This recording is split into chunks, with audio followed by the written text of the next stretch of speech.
I know that you have many difficulties here. എനിക്കറിയാം ഇവിടെ നിങ്ങൾക്ക് ഒട്ടേറെ വെല്ലുവിളികളും പ്രശ്നങ്ങളും ഇവിടെ ഉണ്ട് എന്നുള്ളത് എനിക്കറിയാം. Drinking water is a problem. കുടിവെള്ളത്തെ സംബന്ധിച്ച് വലിയ പ്രശ്നം നിലനിൽക്കുന്നുണ്ട്. ICG just informed me that there's a 12.5 kilometer road project here which is very urgently needed.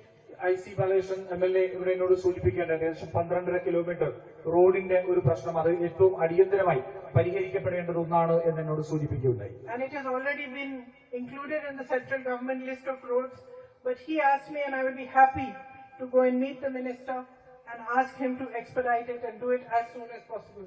ആ പദ്ധതി ഇപ്പോൾ തന്നെ കേന്ദ്ര റോഡ് ഫണ്ടിന്റെ പദ്ധതിയിൽ പെടുത്തിയിട്ടുണ്ട് എന്ന് ഞാൻ മനസ്സിലാക്കുന്നു. പക്ഷെ ഞാൻ ഡൽഹിയിൽ അത് എത്രയും വേഗം പൂർത്തിയാക്കുന്നതിന് വേണ്ടിയിട്ടുള്ള സമ്മർദ്ദം ഞാൻ ചെലുത്തുമെന്ന് പറയുകയാണ്.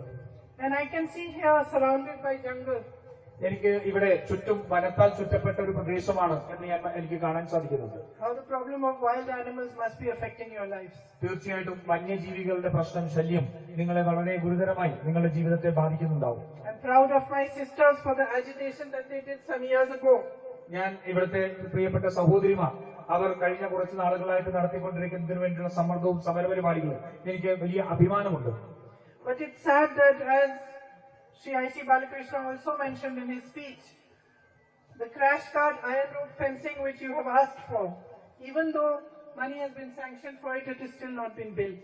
ഇവിടെ IC ബാലകൃഷ്ണൻ MLA അദ്ദേഹത്തിന്റെ പ്രസംഗത്തിൽ പറഞ്ഞതുപോലെ ഇവിടെ ഫെൻസിങ്ങിന് വേണ്ടിയിട്ടുള്ള തുക അനുവദിച്ചിട്ടുണ്ടെങ്കിൽ പോലും അത് ക്രാഷ് ഗാർഡിന് വേണ്ടിയിട്ടുള്ള തുക അനുവദിച്ചിട്ടുണ്ടെങ്കിൽ പോലും അത് പൂർത്തിയാക്കപ്പെട്ടിട്ടില്ല എന്നുള്ളത് എനിക്ക് സങ്കടമുണ്ടാക്കുന്ന ഒന്നാണ്. And I believe that there is a report which has suggested that they should make a hanging fence instead.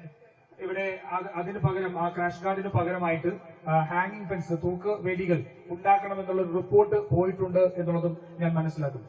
I understand from what all of you said and also from my visits to other tribal areas that you are not happy with the hanging fence. ഇവിടെ പറഞ്ഞതനുസരിച്ചും ഞാൻ നേരത്തെ മറ്റ് പല ആദിവാസി ഉന്നതികളിൽ ചെന്ന് കണ്ടതനുസരിച്ചും അത് നിങ്ങളെ സംബന്ധിച്ചോളം സന്തോഷം അല്ലെങ്കിൽ നിങ്ങൾക്ക് അംഗീകരിക്കാൻ പറ്റുന്ന ഒന്നല്ല എന്നുള്ളതും ഞാൻ മനസ്സിലാക്കിയിട്ടുണ്ട്. On my last visit here, I visited another habitation in another area of the Lok Sabha, and they had a elephant trench which had not been maintained.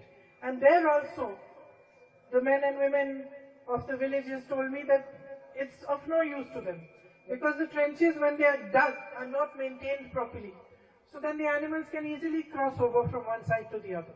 ഞാൻ കഴിഞ്ഞ തവണ വന്നപ്പോൾ ലോക്സഭയിൽ തന്നെ കോൺസ്റ്റിറ്റ്യുവൻസിൽ തന്നെയുള്ള മറ്റൊരു ആദിവാസി സമൂഹം താമസിക്കുന്ന ഒരു ഉന്നതിയിലും ഞാൻ പോയിരുന്നു. അവിടെ ചെന്നപ്പോൾ അവിടുത്തെ ആ ഉന്നതിയിൽ താമസിക്കുന്നവർ അവിടെ നിർമ്മിച്ചിരിക്കുന്ന കിടങ്ങുകൾ എന്നെ കാണിക്കുകയുണ്ടായി. പക്ഷെ ആ കിടങ്ങുകൾ മുഴുവൻ വളരെ വർഷങ്ങളായിട്ട് യാതൊരു വിധത്തിലുള്ള പ്രവർത്തികളും അത് നടത്താത്തതിന്റെ പേര് കൊണ്ട് ആളുകൾക്ക് ഒക്കെ സുഖമായി കടന്നു പോകാൻ പറ്റുന്ന രീതിയിലേക്ക് അത് മാറിയിരിക്കുന്നു. So they were showing me the trench and showing me how animals very easily cross from one side to the other. And they were also saying that with the hanging fence, other animals which are not as tall as elephants can easily cross. അവരെന്നെ ആ കിടങ്ങ് കാണിച്ച് അത് നികന്നു പോയിരിക്കുന്ന സ്ഥലങ്ങളെല്ലാം കാണിച്ച് എങ്ങനെയാണ് ആനകൾക്ക് വളരെ സുഗമമായിട്ട് അങ്ങോട്ടും ഇങ്ങോട്ടും കടക്കാൻ കഴിയുന്നത് എന്നെ കാണിച്ചു. മാത്രമല്ല ഈ ഹാങ്ങിങ് ഫെൻസുകൾ തൂക്കുവേലികൾ ഇട്ടിരിക്കുന്ന സ്ഥലത്ത് അത്രമാത്രം വലിപ്പമില്ലാത്ത ആ വന്യമൃഗങ്ങൾക്ക് അതിന്റെ കീഴിലൂടെ എങ്ങനെയാണ് കടന്നു വരാൻ സാധിക്കുന്നത് എന്നുള്ളതും എന്നെ കാണിച്ചു തന്നത്.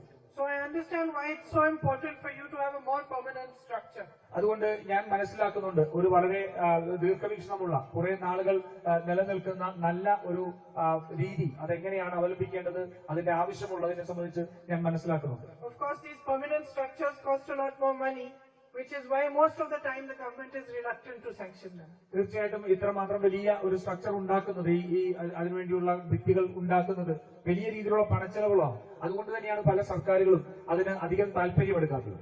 But in your case, some money has already been sanctioned. പക്ഷെ നിങ്ങളുടെ ഇതിനെ സംബന്ധിച്ചിടത്തോളം ഒട്ടേറെ പണം ഇതിനു മുൻപ് തന്നെ അനുവദിക്കപ്പെട്ടിട്ടുണ്ട്.